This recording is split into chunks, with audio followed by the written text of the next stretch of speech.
Okay, moving on to the muscle test. So the first one is quadriceps as a group. So if you can just slide down the end of the bed until your knees are just hanging off the edge. That's it. And then just push it right the way back so we've got support in the back of there, so they're not sort of bending their knee over the edge of their thigh over the edge of the couch. You need to get yourself into a position where you've got good strength, where you can use your body weight, because that thigh could pick me up. Okay, so we need to come down in here, get your hands in a decent position where essentially what I can do is lean on their leg. Okay, and I'm just going to ask you just to straighten your leg into my hand until you feel it there. That's it, and just start to resist. Keep going, keep going, keep going, and relax. Okay, if needs be, they can also hold on to the back of the bed. Obviously, Neil's leg is out here so that you can see. You don't need to do this when you're testing. Okay. Okay, next up is Vastus Medialis. Okay, so the Vastus Medialis of the quadriceps here. So that works in a slightly flexed position of around 30 degrees. So it's forearm underneath, hand on top of the other leg, not on top of the patella, just above it. And this side here, what they're going to do is they're going to try and straighten their leg up this way. So you've got to get your elbow up over the top. So again, it's using your body weight so I can lean down against this leg. Okay, so you're going to try and straighten your leg upwards this way. Okay, and then just start to resist for me. And resist, keep going, keep going, keep going, and relax. Okay. Next up is Rectus Femoris. So we're going to move them over towards me at the edge. We need to stay on this side so that they've got some feeling of stability, that they're not going to fall off the edge of the bed. If they want to, they can also put their hand onto the side of the bed, just so they've got some stability, they feel like they're holding on. Then what we're going to do, so if you need to, you can move slightly further down the thigh, depending upon how long your levers are and how strong you are. So we're still offering them that support. What they're then going to do is you're going to ask them just to raise their knee up until they reach your hand. That's it, so it's there, and you're going to push down against that. And then they're going to start to straighten their knee until they reach your other hand.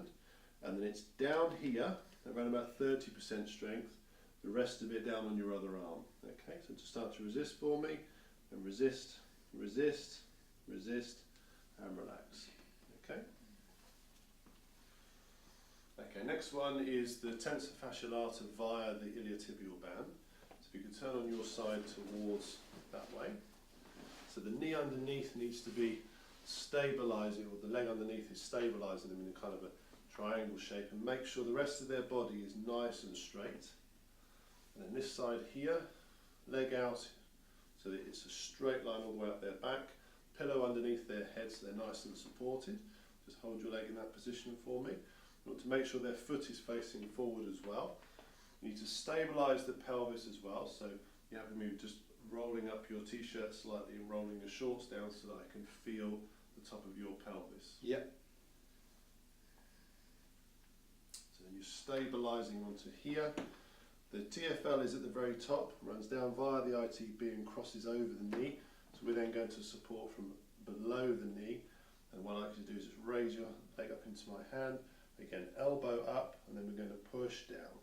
Resist for me, resist, resist, and relax. Just watch out for any trick movements such as rolling this way, where they then try to use the hip flexors. Okay. Okay, next up is the hamstrings. So if I could ask you to turn over onto your front for me. So the hamstrings as a group, therefore flexing the knee. So we're going to raise their knee up into just around about, don't go all the way up into 90. It needs to be a little bit further down than that, because otherwise it's too far into the range. Okay, so what I'm going to do is I'm going to pull your leg down this way. You're going to resist by pulling your heel up towards you. Okay, and just start to resist for me. And resist, resist, keep going, and relax. Just bear in mind, some people may cramp. If they do, straighten out their leg and just feel for where the cramp is in there, the hamstring, and just try and literally release it with your thumb. Okay, next up is Popliteus, so the muscle in the back of the knee there. Okay, so that's the unlocker of the knee, so it initiates flexion. and also medially rotates the tibia. Okay, so because of that, what we need to do is just raise their thigh up slightly, so we can use things like a towel. So on this side, I'm just going to raise that leg up, pop that under there, again making sure it's not underneath the patella. It's underneath the thigh, not the patella. Okay, so what they're going to try and do is they're going to try and bend their knee, okay, and relax. But they're also going to try to turn their foot inwards. Yes, so they're going to medially rotate. So therefore, you need to laterally rotate. Okay, so what you're going to be doing is you're going to be pulling outwards and pushing downwards while they pull upwards and turn inwards with their foot. Okay, are you ready for that? Mm-hmm. Okay, just start to resist for me. Resist, resist, and relax. Okay, you see the other side trying to get involved because it's quite a restricted position. Just move up slightly. So for Gastrocnemius, your hand against your thigh and supporting onto their foot. So then you've got control of their legs, so they're not going to do that and come off either side. Yeah, where it can sort of flick off because of the amount of force that you're producing. So you've got some control, and also you can feel how much pressure they're pressing against your hand. But a little bit more gauge in there. With your other hand, you can either, if possible, feel, if they say that it does hurt, then you can feel for where that pain is. You may be able to identify the problem. Or if you find that they're particularly strong, then you may need to hold onto the bed just to brace yourself. Okay? They also may need to hold onto the bed to brace because of the amount of force they're going to apply to you. Okay, so if you just start to push your foot down towards me, so just you can see the amount of force we're producing. We can then palpate and keep going. If I need to, I can add some more. Keep going, and relax.